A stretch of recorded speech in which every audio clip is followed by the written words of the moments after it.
Dans cette dernière partie de Numétique, nous étions revenus sur le droit à l'image chez les enfants. Allez, c'est parti!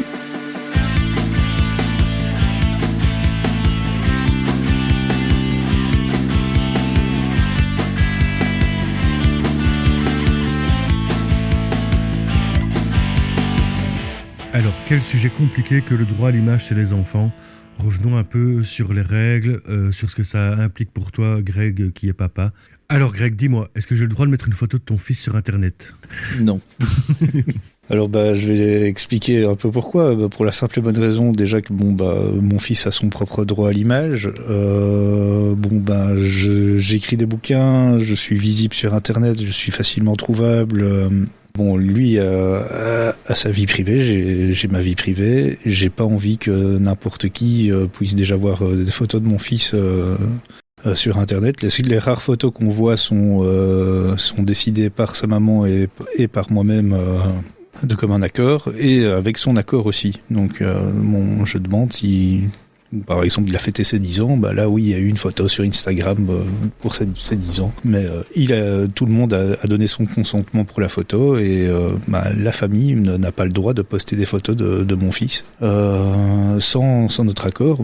Parce que on tape mon nom sur Internet, Greg TV, avec un peu de recherche, on voit que j'ai écrit des bouquins. Mes bouquins ont été écrits sur mon nom propre et pas mon pseudo d'Internet. Donc on s'est vite retrouvés, donc on s'est vite voir un peu plus ma vie intime, et c'est un problème, je pense, d'un personnage un peu public, un peu privé. Enfin, je sais pas comment expliquer, mais voilà, c'est je veux protéger ma famille, et voilà. Et puis il y a la loi aussi qui dit que il faut le consentement des parents pour poster des photos. Donc ça, Laurent, t'auras plus de poids puisque tu t'es dans l'éducatif, et justement pour tout ce qui est le harcèlement et autres. Et puis il y a le RGPD qui rentre en compte, il y a plein de choses, voilà.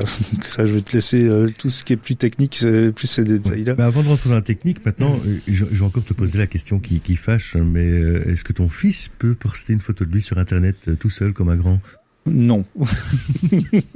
Pour la simple et bonne raison déjà qu'il n'a pas accès aux outils. Et je pense que légalement, il ne peut pas. Non. Très clairement pas, donc non.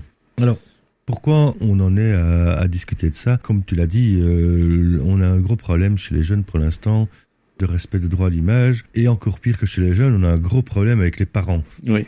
Ils travaillent essentiellement dans tout ce qui est éducation aux médias et prévention au harcèlement scolaire et cyberharcèlement. J'ai souvent, comme tout à l'heure, des parents qui m'appellent pour des problèmes avec leurs enfants, et notamment un des appels qui revient le plus souvent, c'est on a posté des photos de ma fille sur Internet, qu'est-ce que je peux faire ? Et c'est un débat super compliqué en fait, qu'est-ce que je peux faire ? Parce que c'est vrai que si on prend des réseaux sociaux un peu éthiques, alors un peu, mais en tout cas sur le sujet du droit à l'image, tel que Facebook, sur le droit à l'image, le reste de Facebook n'est pas éthique, mais à ce niveau-là, alors Facebook, il suffit de demander de supprimer la photo, ça va relativement vite, ils le font.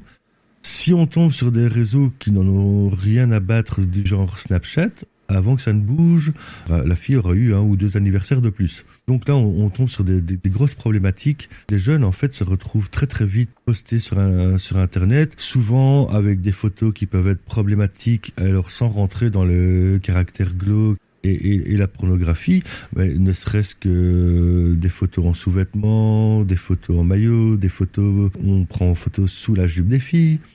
C'est quelque chose qui marche très très bien. Ce qui m'est arrivé il y a pas très longtemps dans une école, et là c'est les filles elles-mêmes qui se prenaient en photo dans le vestiaire de gym pendant qu'elles se changeaient, et ça s'est retrouvé sur Internet. Et oui, c'est le genre de choses qui pose de gros problèmes. Alors, le RGPD, le Règlement Général pour la Protection des Données, gère le droit à l'image chez les enfants.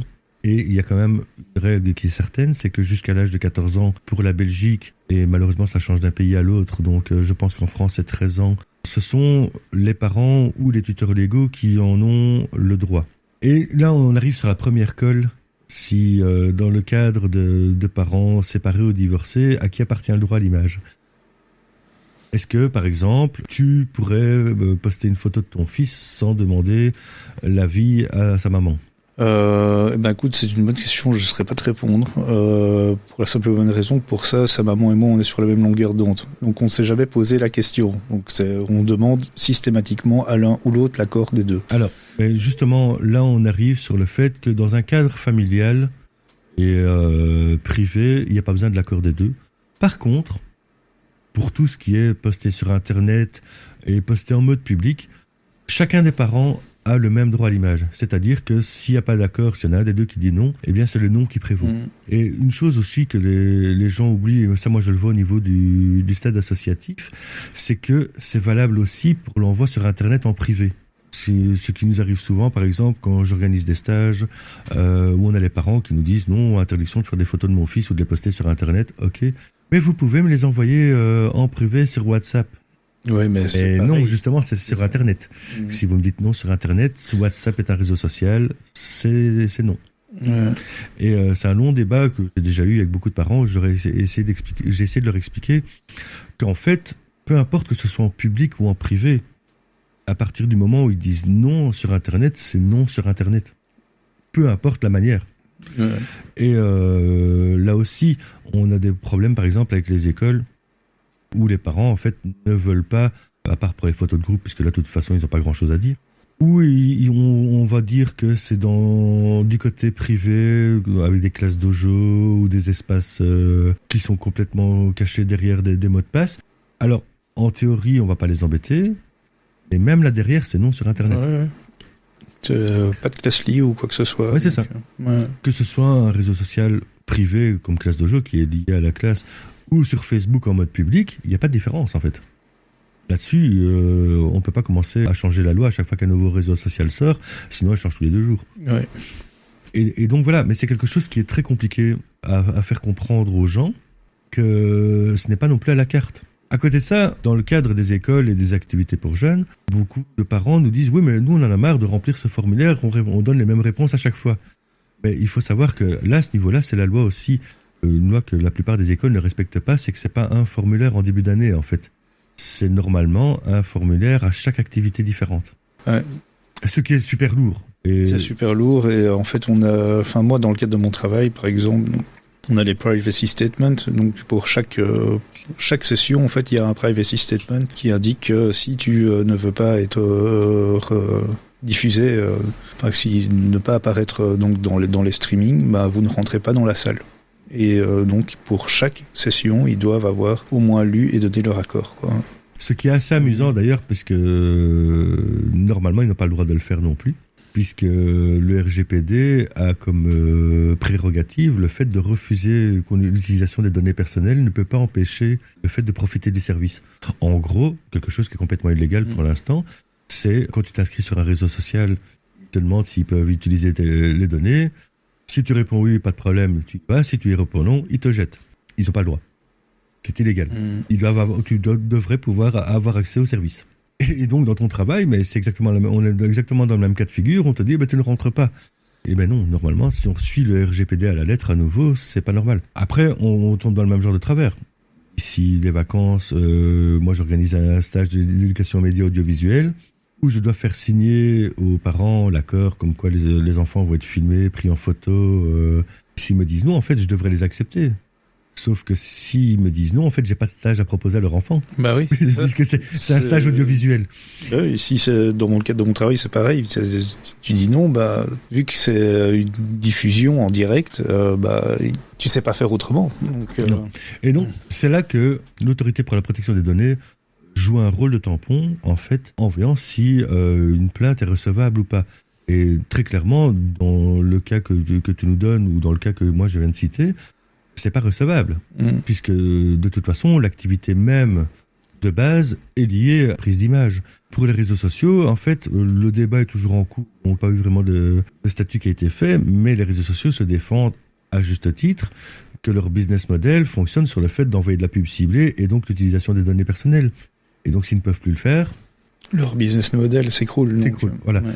Et aller dire à ces géants changer de business model...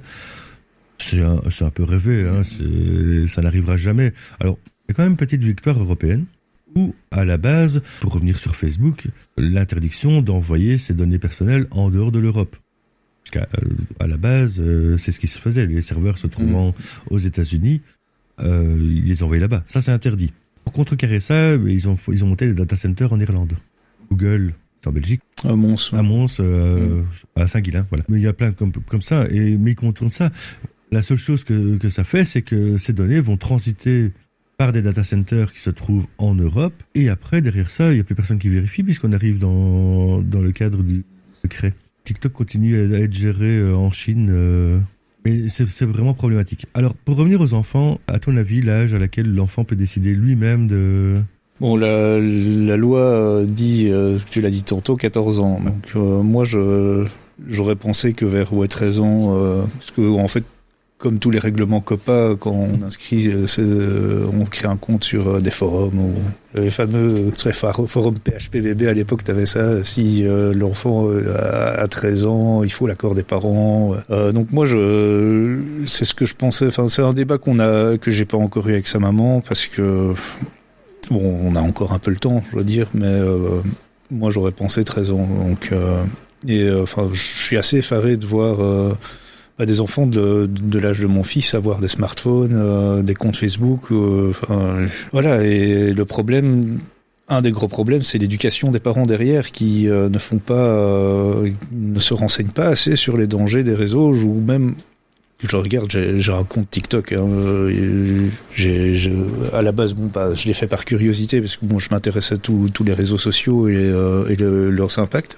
Mais dans mes contacts, même des personnes qui, bien éduquées, font des vidéos de leur enfant pour monter leur compteur de vues, quoi. Et ça, l'utilisation de l'image de l'enfant pour ça me scandalise. Et ouais, voilà, j'ai pas d'autres mots à part vraiment scandaliser. Pour rebondir un petit peu sur ce que tu nous dis, déjà une question: est-ce que tu sais, un enfant à l'âge de raison, combien de photos il y a de lui qui traînent sur Internet en moyenne? Alors, c'est une moyenne qui a été faite au Royaume-Uni, mais c'est un peu valable pour tout j'imagine que ça doit être énorme. Eh bien, on tourne à environ 1200 photos. Ouais, moi, je suis pas étonné. Ouais. Et pire que ça, toute une série de ces gens, de ces enfants, en fait, ont déjà des photos d'eux qui traînent sur Internet avant leur naissance. Bah oui, puisqu'il y a des échographies qui sont déjà faites. Ouais. Et donc ça, c'est assez effarant, puisque on tombe sur des photos d'enfants qu'on essaye de protéger à tout prix. Là, comme tu le dis, on est sur un problème d'éducation et problème de réalité par rapport au danger. Déjà, de l'utilisation des données en règle générale. Hein, moi, quand j'essaie de parler de protection des données à des parents, la plupart d'entre eux, ce qu'ils me répondent, c'est « j'ai rien à cacher, je m'en fous ». C'est pas là que ça se joue, en fait. C'est pas une question de secret défense ou de choses à cacher. C'est qu'est-ce qu'on va en faire, et surtout de la manière dont on va gagner de l'argent avec. Alors, est-ce que tout le monde a de la valeur au niveau des réseaux sociaux ? La réponse est très clairement oui. Est-ce que les géants des réseaux sociaux, que ce soit Facebook, Google, vont aller vendre vos données personnelles à des sociétés ? Non, ils ne le font pas. Et ils ne vont jamais le faire. Ça leur rapporte tellement d'argent, le fait de les exploiter eux-mêmes, pour faire de la pub ciblée, et Facebook est la démonstration du fait que ça fonctionne très très bien, qu'ils vont pas aller les vendre à quelqu'un d'autre, et encore moins à la concurrence. Contrairement à ce que beaucoup de gens s'imaginent, c'est surtout les publicitaires qui viennent les trouver en disant « dites... Est-ce qu'on peut utiliser votre service ?» Et c'est ça. Voilà, et c'est comme ça que le réseau social fait son beurre. Mais... J'ai une autre question. Est-ce que tu sais d'où vient cet âge de 13 ans, comme ça qu'il a été pondu comme ça? On a dit que c'était 13 ans ou... Ça, je sais pas. Eh bien, ça vient de la loi américaine, en fait, qui interdit à un enfant de moins de 13 ans de posséder un compte en ligne. Alors, je parle pas de compte en banque, hein. Je parle juste de créer un compte sur un réseau social ou n'importe quoi. Et en fait, aux États-Unis, depuis très très longtemps, l'âge pour créer un compte, que ce soit un compte mail, un compte sur un réseau social, un forum à l'époque, c'est 13 ans. Et donc, c'est de là que viennent ces 13 ans. Et c'est pour ça que les réseaux sociaux, en fait, demandent quel âge on a et si on a minimum 13 ans. Le RGPD est arrivé beaucoup trop tard pour ça. Ouais. En 2018, ça faisait déjà plus de 10 ans que ça existait aux États-Unis. Oui, parce que déjà, je pense, début 2000, on avait déjà ce fameux formulaire COPPA. Et donc, voilà, on n'a jamais fait que, pour ça, copier ce qui existait déjà. Alors, pourquoi on l'a fait comme ça et qu'on n'a pas, que l'Europe n'a pas décidé de faire sa version européenne des choses? C'est par pure fainéantise. De la même manière que par pure fainéantise, en fait, ils n'exigent pas que les réseaux sociaux vérifient l'âge des gens qui s'y inscrivent. Pourtant, et encore plus ici en Belgique, ce serait tellement facile de le faire. Oui. Ne serait-ce que par l'ID, donc la carte d'identité, avec un lecteur de carte d'identité. On pourrait vérifier très facilement, au moment de l'inscription, qu'on a l'âge requis pour s'y inscrire. Mais là, on est face à un problème où on essaye d'un côté de protéger les enfants, qu'on a les mêmes personnes, c'est-à-dire souvent les parents qui ne se rendent pas compte d'à quel point leur pratique d'Internet met aussi en danger leurs enfants. Et d'un autre point de vue, où, sans aller chercher dans les choses glauques, on ne parle pas de personnes qui veulent faire de l'exploitation sexuelle ici, mais juste se rendre compte que le business model qui est fait derrière les réseaux sociaux exploite aussi les données personnelles et donc celles des enfants qui vont avec. Et une chose qui était très drôle, mais malheureusement Facebook a arrêté cette fonctionnalité. Mais avant, quand on faisait un compte Facebook, Facebook proposait une photo en vous demandant est-ce que c'était bien vous. Eh bien, il faut savoir que dans 9 cas sur 10, c'était bien une photo de nous qui proposait. Facebook fait du profilage fantôme, en fait. Oui. Donc, ça, je l'ai expliqué pas mal dans les formations sur la protection de la vie privée que j'ai donné il y a quelques années. Donc, j'ai ce qu'on appelait des crypto-parties où j'expliquais justement ces problématiques-là. Et donc, il y a un profilage fantôme qui se fait, que ce soit par les cookies ou même par l'identification des autres utilisateurs sur les photos. À l'époque, ils l'ont supprimé la fonction. Mais, voilà, par exemple, au début, on avait, par exemple, en 2009-2010, on était tous arrivés sur Facebook, on était contents. On mettait une photo de classe et on retrouvait ses copains, et les gens qui n'étaient pas sur Facebook, on mettait quand même leur nom. Donc d'office, Facebook enregistrait toutes ces données-là et créait des comptes fantômes pour ces utilisateurs-là. Mais voilà, je suis content qu'ils ont enlevé l'identification, cette fameuse identification, en cliquant sur, on pouvait cliquer vraiment sur une partie de la photo pour dire c'est cette personne-là. Ça n'existe plus, heureusement. Mais et alors, ce qui est marrant, c'est parce que mon ex-compagne a une sœur jumelle. Et l'algorithme, là, il avait du mal quand même. Mais à côté de ça, il fallait reconnaître aussi que l'algorithme de reconnaissance faciale de Facebook était un des plus puissants du monde. Oui. Le profilage fantôme, par contre, existe toujours. Il existe toujours. Mais il faut savoir que pour vous tracer et pour vous dire que ce profil fantôme de n'importe qui existe toujours, il suffit de passer sur une page Internet, peu importe laquelle, où il y a le bouton partage sur Facebook ou le bouton like, et il n'y a même pas besoin d'appuyer dessus pour que Facebook sache qui l'a fait, de quel ordinateur ça vient, de quel pays. Si le compte de l'ordinateur n'est pas un compte privé, il peut savoir qui est le détenteur de l'ordinateur. Tout ça est déjà fait, et donc toutes ces données existent déjà. C'est juste qu'ils ne le proposent plus à la création du compte. Mais c'est pour ça que, moi, je demande toujours aux gens d'utiliser des outils comme Ghostery ou autres qui justement vont bloquer les cookies et autres, et l'identification, il y a pour bloquer justement tous les JavaScript qui sont aussi derrière ces boutons. Mais bon, ça c'était un projet que j'ai sur Twitch justement, c'est de faire ce genre de vidéos, de comment installer les outils. Alors on ne va pas te parasiter ton business model. J'ai pas de business model, le but c'est de partager mes connaissances et pas de faire du fric. Et il y a un point aussi quand tu discutais qui m'est revenu en tête, c'est il y a quelques années, il y a un célèbre quotidien en Belgique, je ne vais pas citer son nom, il y a eu des faits divers, même plusieurs fois, où en fait les photos qui apparaissaient dans la presse étaient en fait les photos que les gens mettaient en public sur Facebook. Donc faites vraiment bien attention quand vous postez des photos de vos enfants, parce que voilà, il y a pas que le réseau social, il y a parfois un journaliste fainéant qui va aller piquer vos photos juste pour identifier, pour illustrer son article. Voilà. Donc toujours faire attention à l'image que vous mettez de vous en ligne. Si vous voulez que tout ce que vous mettez sur Internet, vous le considérez comme public et pas comme privé. Moi, c'est le motif, c'est le motto chez moi, en fait. Pour revenir un petit peu sur les photos des enfants aussi, est-ce que un enfant peut demander à ce qu'on supprime une photo de lui bêtement, même si les parents ont donné l'autorisation? Pour moi, je dirais oui, parce que c'est son droit à l'image à lui. Exactement. En fait, Il faut savoir que l'enfant, donc avant l'âge de raison, qui est de 14 ans pour la Belgique, garde quand même son droit à l'image. La seule chose qu'il ne peut pas faire, en fait, c'est le donner. C'est-à-dire, il n'a pas le droit de répondre oui.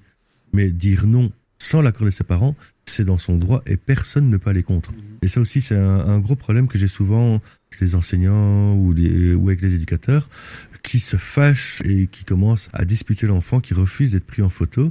Mais c'est son droit. Et d'ailleurs, souvent après mon passage en classe, ils sont aussi très fâchés après moi puisque je viens d'apprendre aux enfants qu'ils avaient le droit de dire non. Et ça ne plaît pas tout le temps. Mais pourtant, ça reste son droit. Et c'est un droit inaliénable, c'est-à-dire que même les parents n'ont pas le droit d'outrepasser ce droit. Quand on a des parents qui sont en train de filmer le spectacle de leurs enfants, et si on tombe sur quelqu'un qui ne veut absolument pas qu'on...